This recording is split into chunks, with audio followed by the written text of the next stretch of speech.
Hi. నా పేరు Ramesh Kadari, high court advocate, Hyderabad, Telangana. ఈరోజు యూసీసీ యూనిఫామ్ సివిల్ కోడ్. ఇప్పుడు భారతదేశంలో మొత్తం డిస్కస్ అవుతున్న టాపిక్ ఏంటంటే UCC uniform civil code. Uniform civil code అంటే ఏమిటి? యూనిఫామ్ సివిల్ కోడ్ అంటే ఒకే దేశం, ఒకే చట్టం. ఇప్పుడు మనకు భారతదేశంలో ఉన్నటువంటి క్రిమినల్ చట్టాలు తీసుకుంటే భారతదేశం అంతటా కూడా వర్ణ వ్యవస్థ, కుల వ్యవస్థ, మత వ్యవస్థ అని తేడా లేకుండా ఉన్న గొప్ప వ్యక్తి, రాజకీయ నాయకుడు, సామాన్య వ్యక్తి అని తేడా లేకుండా అందరికి కూడా క్రిమినల్ వ్యవస్థలో అందరికి కూడా ఒకటే న్యాయం, ఒకటే చట్టం అనే విధంగా ఉంది. కానీ సివిల్ చట్టాలకు వస్తే, స్పెషల్లీ పర్సనల్ లాకి వస్తే వేరువేరుగా భేదంతో ఉంది. సో కాబట్టి ఈ క్రిమినల్ చట్టాలన్నీ ఒకటే ఉన్నప్పుడు సివిల్ చట్టాలు ఒకటే ఎందుకు ఉండకూడదు అని డిస్కషన్ జరిగేదాన్ని యూసీసీ యూనిఫామ్ సివిల్ కోడ్. ఈ యూనిఫామ్ సివిల్ కోడ్ అనేది ఇప్పుడే కాదు, మనము భారతదేశానికి స్వాతంత్రం వచ్చిన తర్వాత రాజ్యాంగం పొందుపరిచినప్పటి నుంచి కూడా ఇదే డిస్కషన్ నడుస్తుంది. కానీ భారతదేశము అనేక కులాలు, అనేక మతాలతో కూడుకున్నటువంటి దేశము, లౌకిక దేశం. కాబట్టి ఈ యూనిఫామ్ కోడ్ అనేది ఎంతవరకు సమంజసం అవుతుంది, సాటిస్ఫాక్షన్ చేయగలుగుతుంది అనే ఉద్దేశంతో మాత్రమే ఇంప్లిమెంటేషన్ చేయకుండా ఉంటుంది. కానీ ఇప్పుడు ఉన్నటువంటి పరిస్థితుల్లో భారతదేశంలో యూనిఫామ్ సివిల్ కోడ్ పెట్టవచ్చు అనేటువంటి ఏకాభిప్రాయానికి ఈ యొక్క ప్రభుత్వం రాగలుగుతుందంటే, ప్రభుత్వం యొక్క ఆలోచన వస్తుందంటే వ్యక్తుల యొక్క అభిప్రాయాలు, మత వ్యవస్థల యొక్క అభిప్రాయాలు మాత్రమే దీనికి కారణమని మనం చెప్పుకోవచ్చు అనమాట.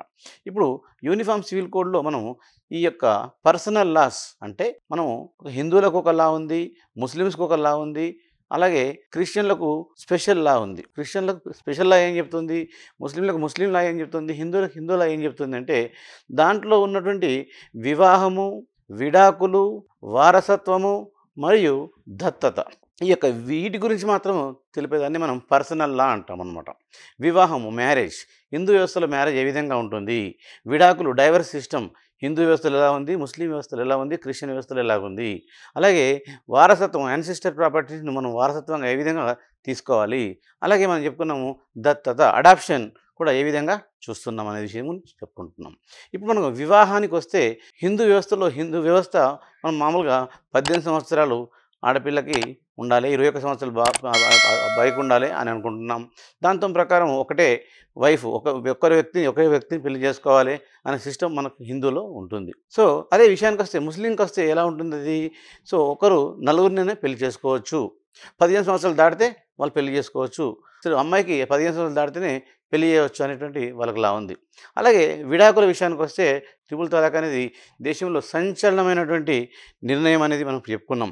1985లో షాబాను కేసులో ట్రిపుల్ తలాక్ అంటే 40 సంవత్సరాలు కాపురం చేసిన తర్వాత తన భర్త తనకు ఇష్టం లేదని ఒక్కటి మాటతోని తలాక్ తలాక్ తలాక్ అని 3 మాటలతోని తన షాబానుకు డైవర్స్ ఇచ్చాడు. ఆ తర్వాత ఆమెకు ఎలాంటి పోషణ లేదు, భరణం లేదు, అంటే ఎవరు పోషించే వాళ్ళు లేరు.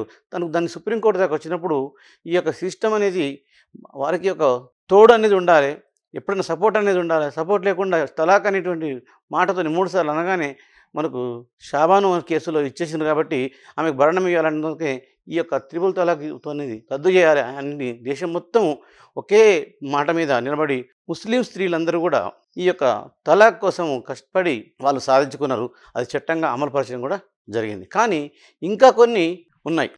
ఏమున్నాయి?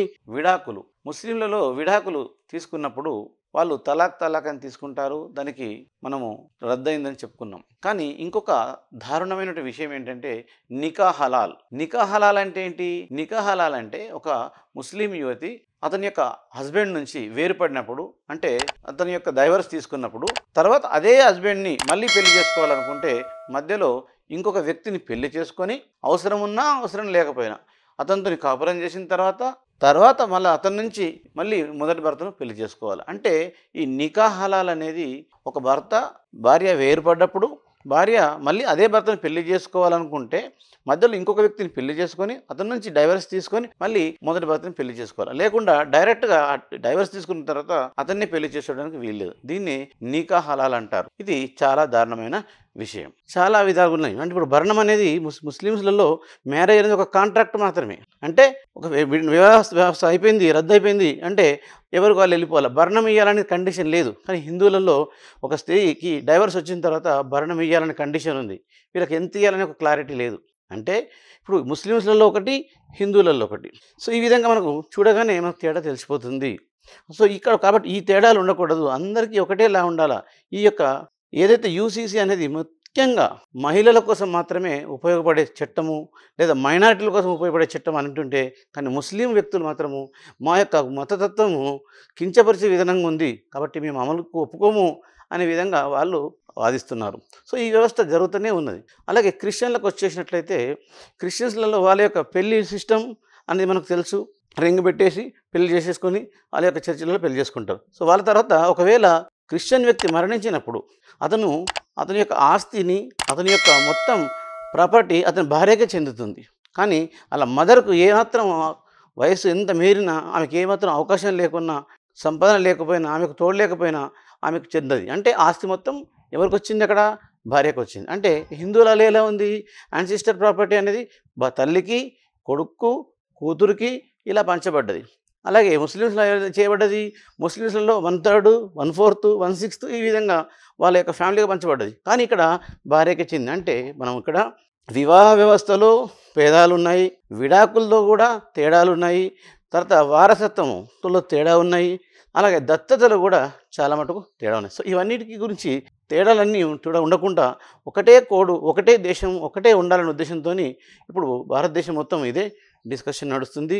అలాగే కొన్ని రాష్ట్రాలలో అంటే ఆల్రెడీ గోవాలో యూసీసీ అమల్లోనే ఉన్నది. ఉత్తరాఖండ్‌లో కూడా అమలు కాబోతున్నది.